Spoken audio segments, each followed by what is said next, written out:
ওরা বলছে যে তুমি এরকম একটা বক্তব্য দাও, হ্যাঁ আসিফ মাহমুদের বাবা এটাতে জড়িত না, এরকম বললে তোমার কোনো আর আমরা ক্ষতি করবো না। আমাকে ফোনও দিছি থ্রেট, তারপর আমার উঠায় নিয়ে বলছে যে তোমার আইনগতভাবে কোনো ক্ষতিগ্রস্ত হবে না তোমার। এরা আমি বাধ্যতা হয়েছি, আমার ফ্যামিলি তো সবারই ক্ষতি করে ফেলবে, মেরে ফেলবে, এরকম হুমকি দিছে।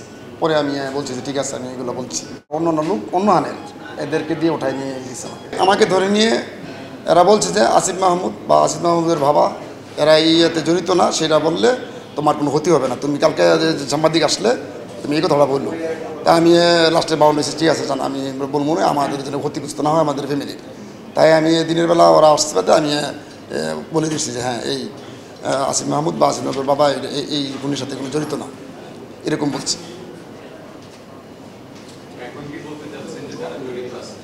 হ্যাঁ তারা জড়িত, আমাদের জড়িত না তাহলে আমাকে উঠাই নিয়ে সেটা দুর্ভোগে আছে, না তো ওরা ক্ষমতা আছে, এত বড় ক্ষমতাশীল লোক, এতে যে কোনো মুহূর্তে আমাদেরকে ক্ষতি করে ফেলতে পারে।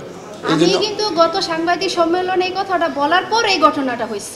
আমি কিন্তু সন্দেহজনকভাবে কথাটা বলেছি, যেমনটা হতে পারে সেম আমি হসপিটালে উনি এলাকায় থাকেন, ওনারে ধরে নিয়ে এই কাজটা ঠিকই করেছে। বলছে যে শুধু হলে এইটাই যে আসিফ মাহমুদের বাবা, হ্যাঁ আমার বাড়ির থেকে উঠাই নিচ্ছে, আমার বাড়িটা চয়ের সাথে মানে খালের সাথে মানে বিলের সাথে। ওরা বলছে যে এই ট্রিপল মার্ডারের খুনের সাথে কি এই আসিফ মাহমুদ বা আসিফ মাহমুদের বাবা জড়িত আছে কি, আমাকে কোশ্চেন করছে। আমি বলছি যে না, ওরা আসিফ মাহমুদ বা আসিফ মাহমুদের বাবা আমাদের খুনের সাথে জড়িত না, আমি এরকম বলছি।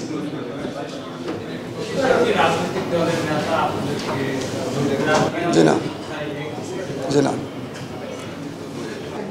আমি আপনাদেরকে বলি, কোনো রাজনীতিক কোনো দল বিদল আমাদের পক্ষে নাই, বা আমরা কোনো দল বিদলের বিপক্ষে বলতেছি না। যারা এটার সাথে জড়িত, আপনাদের কাছে আমার এই একটা রিকোয়েস্ট, আপনারা এই তথ্যটা শুধু বের করেন। আমি চাই এইটা বিচার হোক, সুষ্ঠু বিচার হোক। আর শিমুল চেয়ারম্যান আমাদের ঘটনার আগে 2 জুলাই যে মিটিংটা করেন আমাদের গ্রামে তারুমিয়ার বাড়িতে, ওই মিটিংয়ের সময় শিমুল চেয়ারম্যান নিজে বলেছেন যে এই ঘটনা করতে গিয়ে যদি 20টা মামলা হয়, এই মামলার দায়িত্ব ভার আমি নিতেছি। বিল্লাল মাস্টার অবগত আছে এই বিষয়ে। এইটা আমাকে একটা ছেলে মানে ভিডিও করে রেকর্ডটা সহ আমাকে দিয়েছিল। আমি অনেক বোকামি করছি, আমি তো বুঝতে পারি না এত বড় ঘটনা হবে। এই ভিডিওটা যখন শিমুল চেয়ারম্যান আমাদের বাড়ির সামনে যায় ভোরবেলা, দেখেন একজন চেয়ারম্যান 11টার কমে সে ঘুম থেকে উঠে না। ওই ঘটনার দিন সে সকাল 6টার দিকেই করিবার স্টেশন গ্রামে দুধ বাজারের সময়। আমি তখন চেয়ারম্যানকে গিয়ে বললাম যে মামা আপনি একজন চেয়ারম্যান হয়ে কীভাবে এমন একটা ডিক্লার দিতে পারেন? সে বলতেছে আমি কী ডিক্লার দিছি? আমি বলছি দেখেন আপনি, আমার মোবাইলটা তাকে দিই। সে বলতেছে প্রমাণ দেখা। আমি এরকম কিছু বলছি, আমার মোবাইলটা আমি ভিডিওটা সহ ওনাকে দিই, উনি থাপ মেরে আমার মোবাইলটা আমার থেকে হাতের দিকে নিয়ে যায়। ওই ভিডিওটা যদি আজকে থাকতো আর কোনো কিছু লাগে না, আর কোনো প্রশ্ন বাংলাদেশে করতে হয় না।